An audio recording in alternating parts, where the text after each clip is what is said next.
Hello and welcome to today's video. My name is Egeberg Latuche and today's video is a slight vlog update and a talk about procrastination. That being said, I've been, as you can probably tell by the copious amounts of shit in my living space, procrastinating a bit.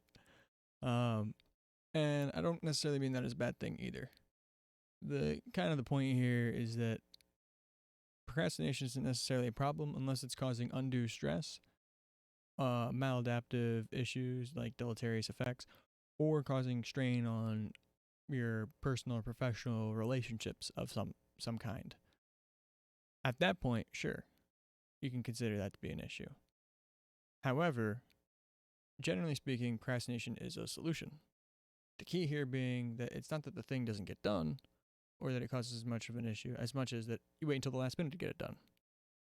The key here, again, is that you still get the thing done. If you wait until the last minute and then you don't finish, or if you work the whole time and you don't get it finished, either way, you failed to finish. If you procrastinate, it means you completed it, you just wait until the end to do it.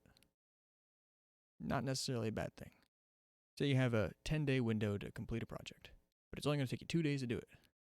You can either, well, not just either, but some different scenarios is A, you take all 10 days, which is probably a waste of time, which we would probably all agree upon.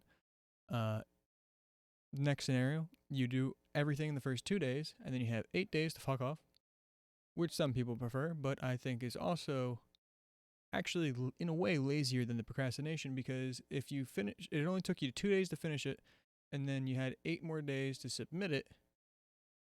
Was the quality of what you did in the first 2 days really your best effort?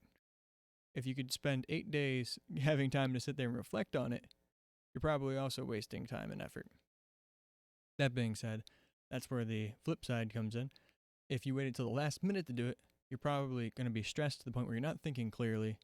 And even if you blow through it, it's not going to be your best effort because you're not going to have time to sit back and reflect on it and to actually correct any of the errors and mistakes or the little things you'd like to tweak and do differently. So I would argue that probably the best bet is to actually start soon and then back off and give your time to reflect on whatever. Know that you have enough amount of time that you can build some sense of urgency without getting overwhelmed by the stress, but allow that to be a motivator. Kind of get something started, get the groundwork rolling, get your mind thinking about the potential solutions and the ways that things might go wrong on there, and then let that sit behind you and kind of propel you forward. Maybe you work a little bit more in the middle of the project. You break it up, however. Point being is there's multiple ways to skin a cat, as the saying goes, as fucked and weird of a saying that as that may be. But at the end of the day, procrastination, unless you make it a problem, is actually an efficient solution. And I'm looking forward to actually getting the other tables and stuff, and not having any other excuses to go on that. Having a little bit more of a sense of urgency, because within a day or two of getting the stuff, I'd like to get that done. But that being said, forgiveness is also a great key there. Either way, y'all know how the buttons work. If you feel like pressing them, I would be incredibly grateful. I'm also super stoked about the new camera angle, being able to set things up. You can see my wow boxes in the background, although the angle is slightly off here.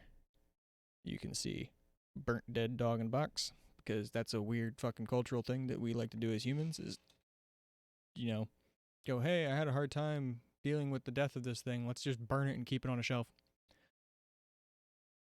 So there's that. But yeah, you can see some of my prized possessions, my drum set and all that jazz. And I actually have space to work with now. But again, stuff and things. It's all kind of irrelevant in the end. But the journey, that's the real cake. The icing on the cake per se. Whatever. I don't have a really good analogy on that one. The journey is the destination, and the quality of your mind in each moment determines the quality of all of it. So, yeah. I'm grateful for this moment. Grateful for recording. Grateful for anybody who stuck this out if they happen to. Again, y'all know how the buttons work. If you wanna smash them, cool. If you wanna fuck off, that's dope too. Just grateful to even be able to do this. Thank you for watching. My name is Ickenberg Watuche, and as always, stay friends.